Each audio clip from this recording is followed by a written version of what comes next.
Somewhere, not far from Earth, a star enters its death throes and explodes in a violent supernova, leaving in its wake the strangest phenomenon in the cosmos, a black hole. Our galaxy may be infested with millions of them. But now, there's evidence of something even more ominous. Black holes of unfathomable size and power. That's a big galaxy, and right down at the center, you can't see it. A black hole that's got a mass that approaches 1 billion suns. Astronomers are now studying them in unprecedented detail and finding they are bigger, stronger, and more destructive than anyone imagined. We'd like to think black holes are far, far away. But what if there's one on our cosmic doorstep? A team from Europe and another from the United States are in a high-tech race to be the first to see into the very heart of the galaxy. Now, an extraordinary new experiment is giving astronomers a first-ever glimpse inside a black hole to see what's in the lair of the monster of the Milky Way.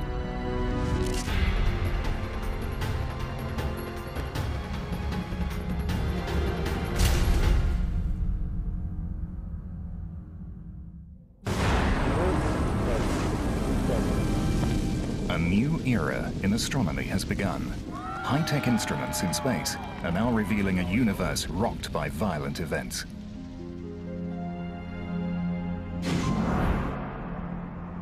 JPL Chandra, see?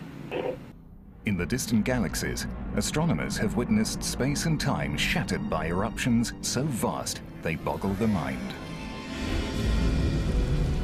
To put this on sort of an Earth scale, it's equivalent to about 1 trillion atomic explosions. But what could produce such awesome power? Whatever it is, it lives at the center of our own Milky Way. Scientists now believe it is the largest and most powerful object in the universe, and yet it emits no light. It is called a black hole. First suggested by Albert Einstein's equations, a black hole is space and time twisted into a furious knot. But the great scientist believed it could never exist in nature.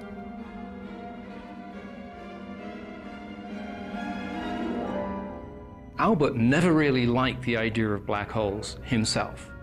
He thought they were anathema. This was something that nature should avoid. It's the places where space and time became infinitely twisted up. He thought, no, nature shouldn't allow that. Black holes are certainly odd beasts in the universe. They were thought to be peculiar, so peculiar as to perhaps not even really exist in the real world. Simply because your equations show that they can exist doesn't require that the real universe has them. That there is something strange and powerful lurking in the center of our galaxy first became clear 75 years ago. Early radio telescopes recorded a hiss like the sound of steam.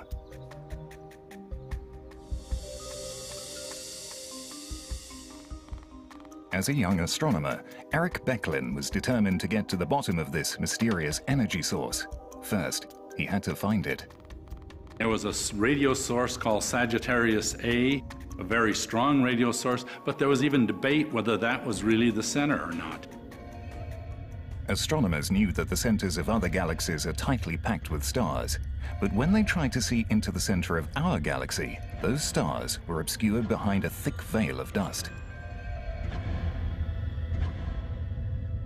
There is so much dust between us and the galactic center, it is completely opaque. You do not see the stars in the galactic center. The most powerful telescopes cannot see it. Becklin knew that some kinds of light, invisible to our eyes, can make it through the dust. Infrared, for example, travels in slightly longer wavelengths.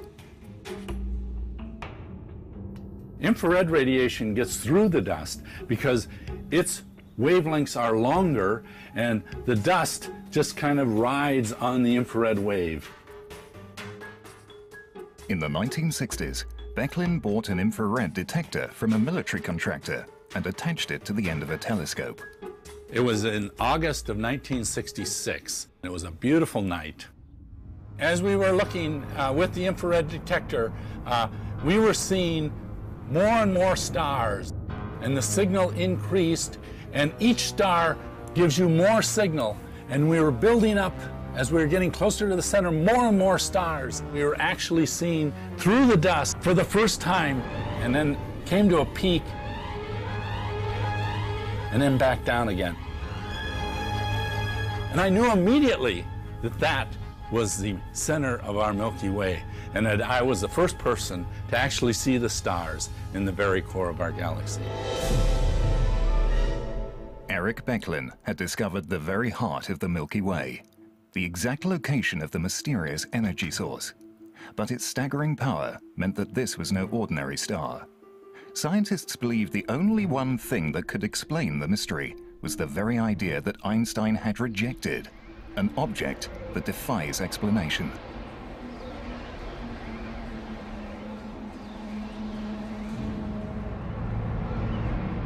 What's a black hole? It's this monstrous, mysterious thing. It's a point of infinite density. We don't know how to wrap our brains around that. It's a region where space and time have closed in on itself. A black hole is a region of space where the pull of gravity is so immense that not even light can escape it. You reach the point where light cannot even come out. And if light can't come out, you're not coming out. And if light plus you are not coming out, it's a black hole. There's no other phrase we can possibly use to describe it. Welcome to the strange world of extreme physics, where space and time literally cascade into the abyss. Space itself is falling inside the black hole. It's rather like a river falling over a waterfall, except it's space itself that's falling over the cliff. It's rather like a kayaker trying to make their way upstream on a river that's going too fast. They get dragged down to the center of the black hole. Gravity becomes a riptide. The closer you get, the stronger the current. Eventually, you reach the event horizon, the point of no return.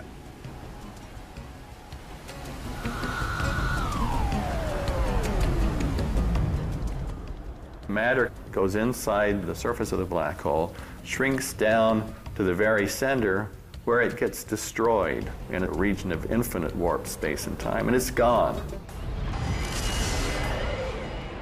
The gravity at your feet, if they're close to the black hole, is a little bit stronger than the gravity at your head, and you feel that as something that is tearing you apart. The tidal forces unrelentingly getting stronger as they exceed the molecular forces that bind your flesh. And so you end up moving through space-time like toothpaste through a tube.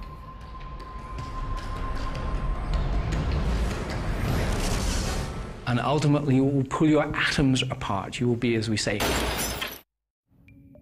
As strange as they are, black holes are a product of the familiar universe of stars and gravity. They have their genesis in a type of enormous star called a red supergiant. It is 10 times heavier than our sun, yet it will burn itself out in a fraction of the sun's lifetime.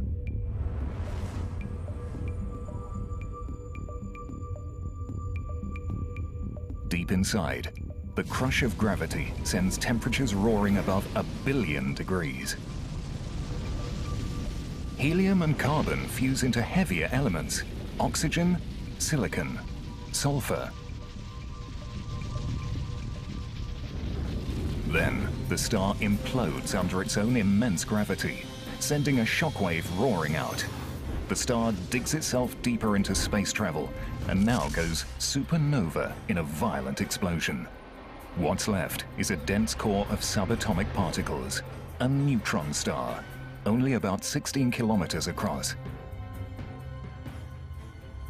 It's so dense that a teaspoonful of neutron star matter would weigh about 1 billion tons. Eventually, the gravitational pressure will be so large that the neutrons themselves will be crushed, and there'll be nothing left to stop the collapse.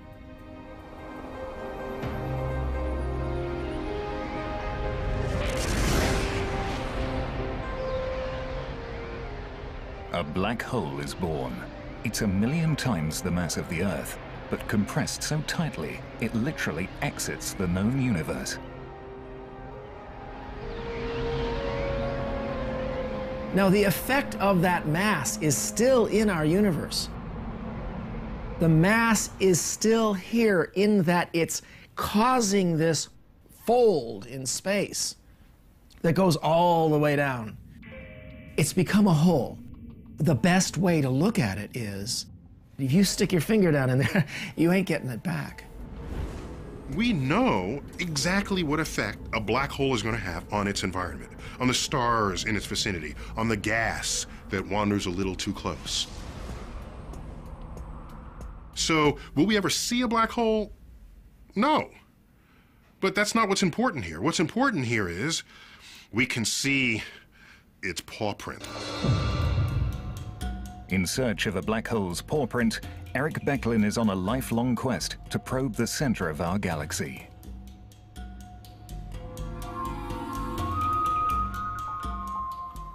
The Milky Way is a giant spiraling disk of over 100 billion stars. Our sun is about halfway out, in the peaceful suburbs. Becklin is headed to the galaxy's most exciting and most violent zones. But to make the final leg of the journey, he would need help. So he turned to a rising star in astronomy. Andrea Getz believes that the key to finding a black hole at the center of our galaxy lies in tracking the stars that buzz around it. For about 3 decades or so, there has been this question of whether or not our galaxy harbors a supermassive black hole at its center. And the key to answering this most definitively is to watch stars at the center of the galaxy orbiting. Getz's team set up at the newly built Keck telescope on the summit of Hawaii's Mauna Kea volcano, the largest telescope ever built. Our view to the center of the galaxy is absolutely superb. Our ability to position stars at the center of the galaxy is like somebody in Los Angeles seeing somebody in New York be able to move their finger like this, okay, just 2 centimeters. That's the precision with which we can measure something that is 26,000 light years away from us. Madeline, we're ready to go? The conclusive experiment to be done that really demonstrated that it was a black hole was to follow the orbits of individual stars very, very accurately and with the highest precision possible. But the stars in the center of the galaxy were not the only thing Getz and Becklin had to keep track of.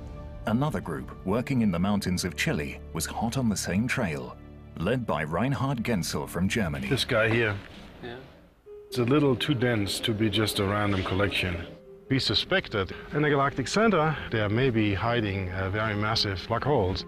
To really be sure that they are black holes, we have to go in there as close as we can, so we can make measurements really good enough now that we can say it must be a black hole. Both teams wanted to be the first to prove that our galaxy harbors a supermassive black hole, but Genzel and his team had a 3-year head start. The amazing precision of Keck is the ace in the hole for Getz and her team.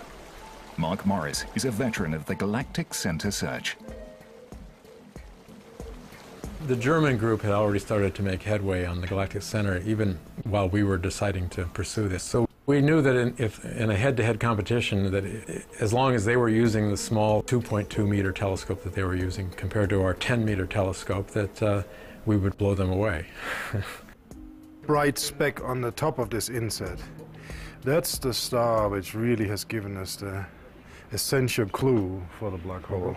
It was certainly high excitement, but on the other hand, we would have to compile like at least 5 years of data before we could see the stars move.